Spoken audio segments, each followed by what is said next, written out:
Bienvenue au Japon. Aujourd'hui, je vous emmène découvrir un endroit unique où vous pouvez savourer une véritable fondue chinoise du Sichuan, sans quitter le Japon, Shokukan. Ce restaurant vous propose une expérience culinaire authentique dans les villes de Nagoya, Tokyo et Osaka. La fondue est un plat traditionnel chinois, mais au Japon, vous pouvez la déguster dans un cadre propre, organisé, et sans souci de barrières linguistiques. Même si c'est votre première fois, vous pouvez essayer la fondue en toute sécurité. Et pour les visiteurs chinois? Le restaurant est dirigé et servi par des Chinois, et environ un tiers des clients parlent également chinois. C'est un petit coin de Chine au cœur du Japon, avec une touche d'hospitalité japonaise. Les établissements se trouvent à Nagoya Yabak et Kanayama, Tokyo Ikebukuro et Osaka Shinsaibashi. Des emplacements parfaits si vous êtes en voyage touristique ou professionnel dans les grandes villes du Japon. Dès l'entrée, des lanternes rouges traditionnelles et une grande porte en bois vous accueillent. L'ambiance est totalement chinoise. Et surtout, l'odeur, anis étoilé, poivre du Sichuan, piment. Les épices de la fondue chinoise vous transportent dès la première inspiration. La formule la plus populaire est le pot à 2 bouillons, une marmite divisée en 2 compartiments. Lors de la commande, vous choisissez parmi les options 1, 2, 3, 9, qui indiquent le nombre de bouillons différents dans votre marmite.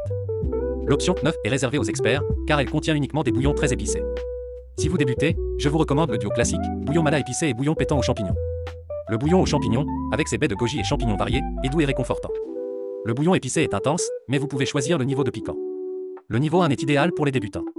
Le système de Shokukan est à la fois pratique et ludique.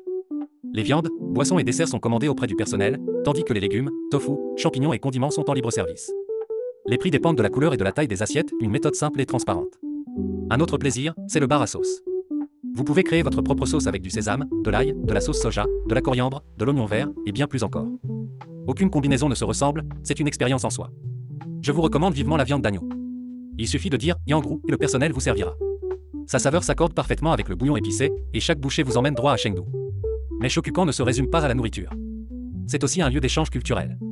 Les Japonais peuvent y goûter une cuisine étrangère en toute tranquillité, et les visiteurs chinois peuvent y retrouver un petit bout de leur pays.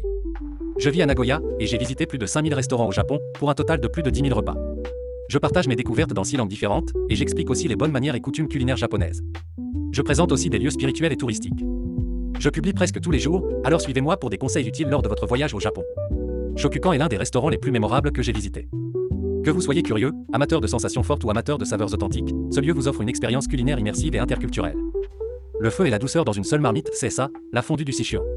Ce n'est pas juste un repas. C'est une façon de voyager à travers les saveurs. Pas besoin de passeport. Il suffit d'un appétit ouvert.